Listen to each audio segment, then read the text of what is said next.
இலக்கை நோக்கி டுவர்ட் த கோல். இந்த நிகழ்ச்சிக்கு உங்களை அன்புடன் வரவேற்கிறோம். Praise the Lord. ஆண்டவராகிய இயேசுவின் இனிய நாமத்தில் உங்கள் எல்லாருக்கும் அன்பின் வாழ்த்துக்கள். 100ஆம் சங்கீதம் 2ஆம் வசனம். மகிழ்ச்சியோட கர்த்தருக்கு ஆராதனை செய்து ஆனந்த சத்தத்தோட அவர் சந்நிதி முன் வாருங்கள்.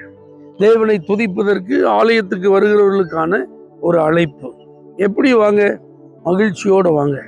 கர்த்தரை ஆராதிக்கும் போது உங்களால் எவ்வளவு சந்தோஷத்தை வெளிப்படுத்த முடியுமோ அவ்வளவு சந்தோஷத்தை வெளிப்படுத்தி நல்ல சத்தத்தை உயர்த்தி நீங்கள் ஆண்டவர் நினைச்சீங்க ஆராதிங்க.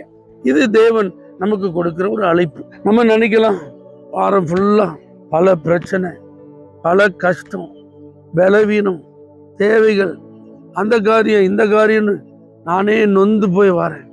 எப்படியாவது ஆலயத்துக்கு போகணுமேன்னு வந்து நான் ஆலயத்தில் சேர்ந்துருக்கிறேன். ஆராதனைக்கு போகணுமேங்கிறதுக்காக ஆராதனைக்கு வந்திருக்கிறேன்.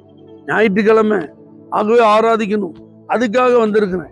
இப்படிலாம் கடமையை நிறைவேற்றுவதற்கு வராமல் என்ன கஷ்டங்கள், என்ன பிரச்சனைகள், எவ்வளோ பெரிய தேவைகள், பலவீனங்கள் இருந்தாலும் மகிழ்ச்சியோடு கர்த்தருக்கு ஆராதனை செய்ய எனக்கு ஒரு அழைப்பு கொடுக்கப்பட்டிருக்கு. என் வாழ்க்கையை கர்த்தர் முன்னறிந்திருக்கிறார். என் வாழ்க்கையை ஆண்டவர் முன் குறித்திருக்கிறார். என்ன அவருடைய உள்ளங்கையில் அவர் வரைந்திருக்கிறார். என் காரியங்கள் எல்லாம் திட்டமிடப்பட்டிருக்கிறது. தேவனுக்கு தெரியாம என் வாழ்க்கையில் எதுவும் நடக்க போறதில்லை. அவர் அனுமதிக்காம என் வாழ்க்கையில் எதுவும் நடக்க போறதில்லை. எனக்காக அவர் ஒரு நல்ல எதிர்காலத்தை வைத்திருக்கிறார். ஆகவே கடந்த காலத்தில் நடந்ததையோ அல்லது நிகழ்காலத்தில் நடந்து கொண்டிருக்கிறதையோ வைத்து நான் கர்த்தர் யார் என்பதை நிதானித்து நான் ஆராதிக்காமல் இருக்க போகிறதில்லை. அமைதியா இருக்க போகிறதில்லை. எக்காலத்திற்கும் அவர் தேவன்.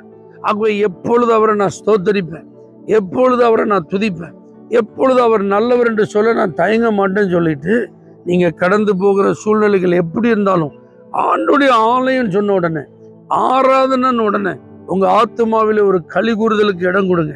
நல்ல வாய் திறந்து மகிழ்ச்சியோடு கர்த்தரை பாடி மகிமைப்படுத்துங்க. ஆண்டுடைய ஆலயத்திற்கு வந்ததை நினைச்சு சந்தோஷப்படுங்க. ஆராதனையில கலந்து கொண்டதை நினைச்சு உங்க இருதயத்தில் இருக்கிற பூரிப்பை நீங்க வெளிப்படுத்தி பாடுங்க. கண்டிப்பா அந்த புதிய வாரத்துல கர்த்தர் ஏராளமான நன்மைகளை செய்வார். உங்க சூழ்நிலைகளை மாற்றுவார். உங்க காரியங்களிலே புதிய காரியங்கள் நடப்பதற்கான வழிகளை திறப்பார். கடந்த வாரங்களிலே நீங்கள் சந்தித்த வேதனைகளுக்கெல்லாம் ஒரு முடிவை கர்த்தர் தருவார். அதனால ஆராதனைன்னு வரும்போது ஏற்கனவே நடந்ததை வச்சு நீங்க அமைதியா அப்படி சோகமா வந்துட்டு போயிடாதீங்க. என்ன நடந்தாலும் எனக்கு ஒரு மாற்றத்தை அவரால் தர முடியும்.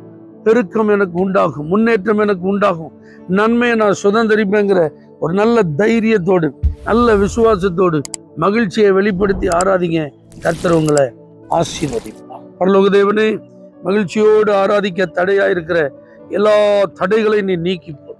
இயேசுவின் நாமத்தில் பிதாவே, ஆமென். For prayer contact, Pastor J. J. Kumar, El Shaddai Ministries, 9500252586, Surandai.